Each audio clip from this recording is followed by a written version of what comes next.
ka sa masa aƙidar ya tashi ya nemi nasa.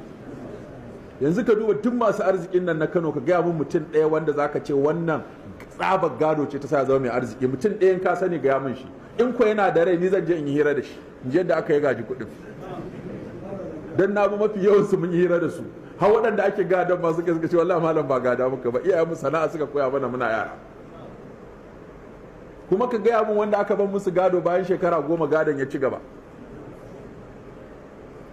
Dukiyar gado tun da dama ba kai ka tara ba kai ka shiga rana ba kai ka sha wahala ba, kace ake da ita. Kuma ni na san ɗaruruwa da suka bawa 'ya'yansu maƙudan kuɗi, yanzu 'ya'yan bara ma suke yi. Ka gina wa yaro zuciya ya nemi nasa, ba ya dinga jiran ka mutu ko ma ya kashe ka don ya ci gado ba.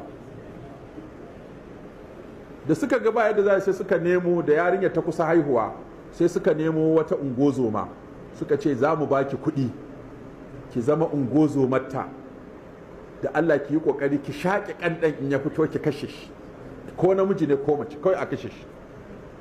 Suka yadda, wannan mata ta yadda za a bata kuɗi za ta kashe wannan jaririn ko jaririyar. Duk suna nasu bisa abin da Allah shi kuma ya shirya ba a kai.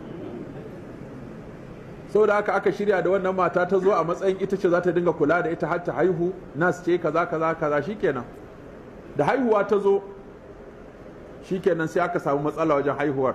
Sai maimakon a ce irin kan nan ne ya fito, sai kafa ta abin nan, sai ta ce musu ai sai an je asibiti, haihuwa ta zo da gardama. Nan da nan suka nemo ambulance, aka saka matar da ita nas din aka tafi asibiti. Su kuma suka biyo a mota su je asibitin ma su ga me zai faru a can din ma dai su ga ko me suka shi.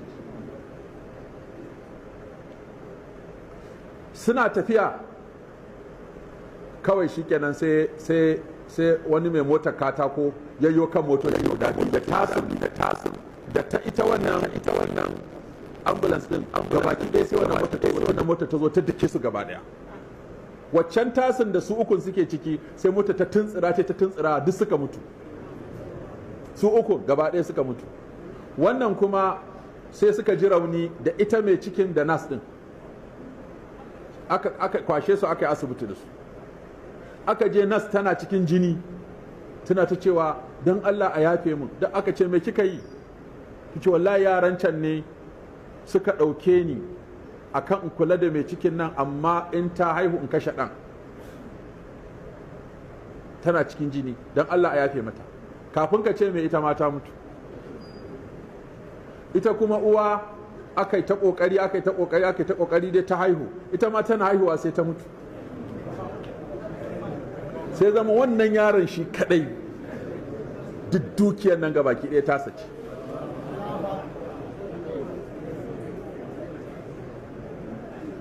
Kan kana gani za ka kashe wani saboda gado, sai ka ga Allah kai ya kashe ka, ko ya baka gadon ya hana ka albarkarsa.